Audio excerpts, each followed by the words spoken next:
Hi, welcome to Bhaskar's area. ఈరోజు ఉన్నటువంటి విద్యా ఉద్యోగ సంబంధిత సమాచారంలోకి వెళ్తే, ఉపాధ్యాయ బదిలీలపై కసరత్తు సిద్ధంగా ఉండాలన్న కమిషనర్ ఆదేశాలు. ఉపాధ్యాయ బదిలీలపై పాఠశాల విద్యాశాఖ కసరత్తు ప్రారంభించింది. బదిలీలకు క్రమబద్ధీకరణ కోసం సిద్ధంగా ఉండాలని జిల్లా విద్యాశాఖ అధికారులకు పాఠశాల విద్యాశాఖ కమిషనర్ కార్యాలయం బుధవారం సర్క్యులర్ జారీ చేసింది. 3 ఏళ్ల నుంచి ఉపాధ్యాయులు బదిలీల కోసం ఎదురు చూస్తున్నారు. ప్రతి ఏటా బదిలీలు నిర్వహించాల్సి ఉండగా ప్రభుత్వం 3 ఏళ్ల నుంచి చేపట్టలేదు. ఉపాధ్యాయ సంఘాలు, ఉపాధ్యాయులు ప్రభుత్వంపై ఒత్తిడి చేసినా ప్రయోజనం లేకుండా పోయింది. కరోనా వైరస్ వ్యాప్తితో పాఠశాలలకు తాత్కాలికంగా విరామం వచ్చింది. సెప్టెంబర్ 5 నుంచి పాఠశాలను పునఃప్రారంభించేందుకు రాష్ట్ర ప్రభుత్వం సిద్ధంగా ఉంది. ఈలోపు టీచర్ బదిలీలు క్రమబద్ధీకరణ చేపట్టేందుకు ప్రభుత్వం నిర్ణయం తీసుకుంది. బదిలీలకు సంబంధించిన ఫైల్ను ప్రభుత్వానికి పాఠశాల విద్యాశాఖ పంపింది. ప్రభుత్వం ఆమోదం పొందిన వెంటనే షెడ్యూల్ ఇచ్చేందుకు విద్యాశాఖ సిద్ధంగా ఉంది. ప్రభుత్వ జిల్లా మండల పరిషత్ పాఠశాలల్లో పనిచేస్తున్న ఉపాధ్యాయులను బదిలీ చేయనుంది. 2020 ఫిబ్రవరి 29న యూడైస్ సమాచారం ఆధారంగా బదిలీలు చేపట్టనున్నట్లు విద్యాశాఖ వెల్లడించింది. ఈ ప్రకారం ఖాళీలను గుర్తించి సిద్ధంగా ఉండాలని డిఈఓలను విద్యాశాఖ ఆదేశించింది. ముందే రాజకీయ బదిలీల షెడ్యూల్ విడుదల కాకముందే పాఠశాల విద్యాశాఖలో ప్రభుత్వ నిబంధనలకు వ్యతిరేకంగా అక్రమంగా ఉపాధ్యాయ బదిలీలు జరిగాయి.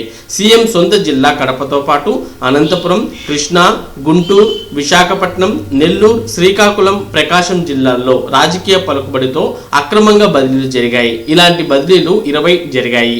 విశాఖపట్నంలో అధికార పార్టీ అనుబంధ ఉపాధ్యాయ సంఘ జిల్లా నాయకుడు తనకున్న రాజకీయ పలుకుబడితో అక్రమంగా బదిలీ చేయించుకున్నట్లు సమాచారం. ఇదే దారిలో మరికొంతమంది రాజకీయ పలుకుబడితో ఉపాధ్యాయులు పైరవీలు చేస్తున్నట్లు తెలిసింది. పాఠశాల విద్యా కమిషన్లో నియామకాలు.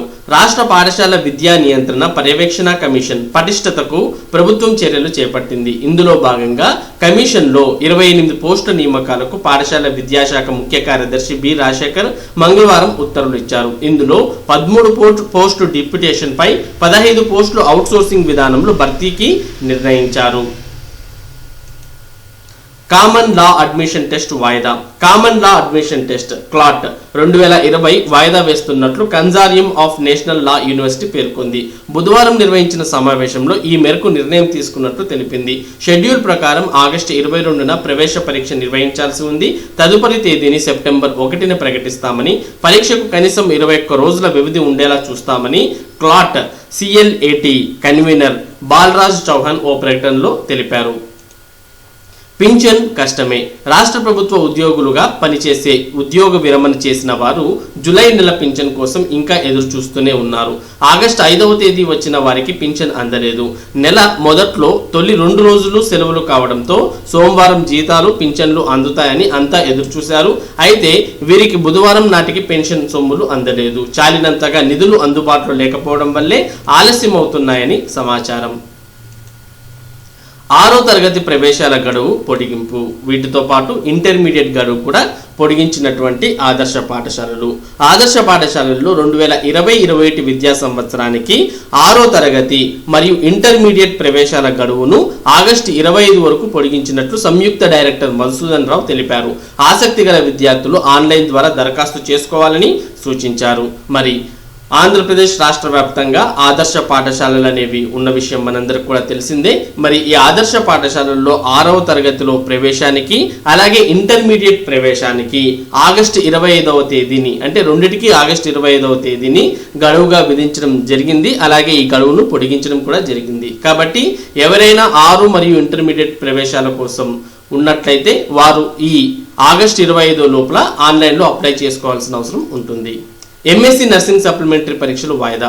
ఎంఎస్సీ నర్సింగ్ సప్లిమెంటరీ పరీక్షలు వాయిదా వేసినట్లు ఎన్టీఆర్ వైద్య విశ్వవిద్యాలయం ప్రకటించింది. ఈ ఏడాది ఆగస్టు, సెప్టెంబర్ నెలల్లో నిర్వహించాల్సిన పరీక్షలను కరోనా కారణంగా వాయిదా వేసినట్లు బుధవారం ఒక ప్రకటన విడుదల చేసింది. పరీక్షల నిర్వహణ తేదీని తర్వాత వెల్లడిస్తామని పేర్కొంది.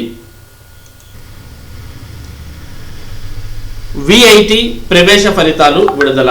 Vellore institute of technology VIT 2020 B Tech ప్రవేశ ఫలితాలను బుధవారం విడుదల చేసింది. దేశ విదేశాల నుంచి 183,059 మంది అభ్యర్థులు దరఖాస్తు చేసుకున్నారు. PCM, PCB మార్కులు, JEE, SAT మార్కులు మెరిట్తో అభ్యర్థులకు ప్రవేశాలు కల్పిస్తామని కులపతి డాక్టర్ G. విశ్వనాథన్ పేర్కొన్నారు. VIT వేలూరు, చెన్నై, ఆంధ్రప్రదేశ్, భోపాల్ ప్రాంగణాలలో 36 కోర్సులు ఉన్నాయని తెలిపారు. తెలంగాణలోని శ్రీ చైతన్య జూనియర్ కళాశాల విద్యార్థి చాగరి కౌశల్ కుమార్ రెడ్డి మొదటి ర్యాంక్ సాధించినట్లు వెల్లడించారు. ఫలితాలను www.vit.ac.in లో చూడవచ్చని, ఆన్లైన్లో కౌన్సిలింగ్కు ఈ నెల 10 నుంచి పేర్లు నమోదు చేసుకోవాలని సూచించారు. ఒకే వేదికపై యజమాని, ఉద్యోగార్థి ఉన్నతి పోర్టల్ను రూపొందిస్తున్న కేంద్రం.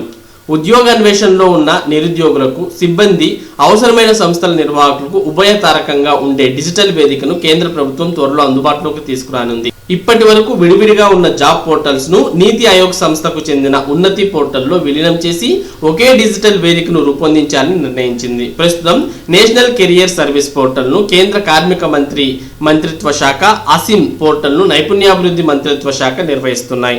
త్వరలో రానున్న ఉన్నతి పోర్టల్ దేశవ్యాప్తంగా ఉన్న స్వల్ప నైపుణ్య కార్మికుల వివరాలను ఒకే చోట అందించనుంది. ఉద్యోగాల సంఖ్య, అందుకు అవసరమైన అర్హతల వివరాలను ఆ పోర్టల్ ద్వారా నిరుద్యోగులు, కార్మికులు తెలుసుకోవచ్చు.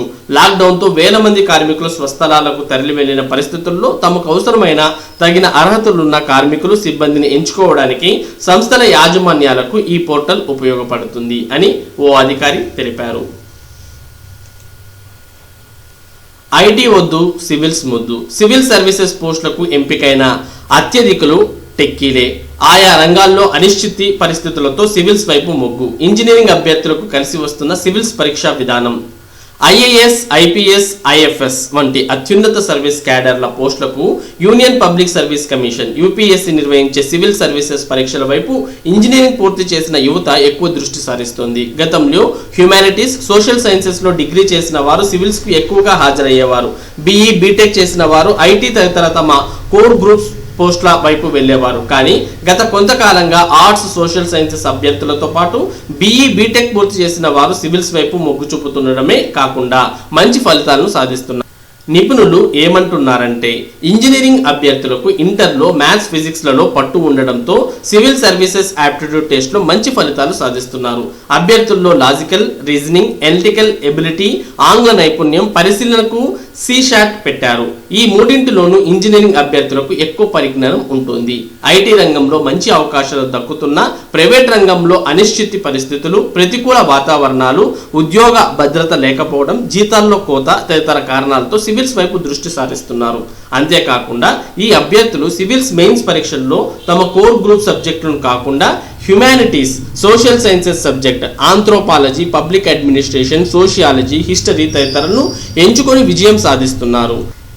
JEE మెయిన్స్, అడ్వాన్స్లతో పాటు బిట్స్, పిలానీ వంటి వాటి ప్రవేశ పరీక్షల్లో విజయం సాధించిన అనుభవం సివిల్స్ సన్నద్ధతకు బాగా ఉపయుక్తంగా ఉంటుంది.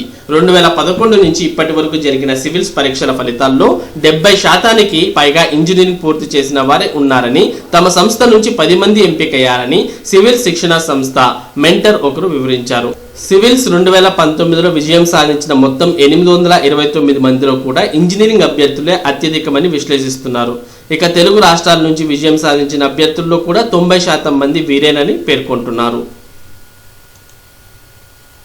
ఇంటర్ విద్యార్థులకు ఆన్లైన్ క్లాసులు 10 నుంచి నిర్వహణ. ప్రభుత్వ ఎయిడెడ్ జూనియర్ కళాశాలల విద్యార్థులకు ఈ నెల 10 నుంచి ఆన్లైన్ తరగతులు నిర్వహించనున్నారు.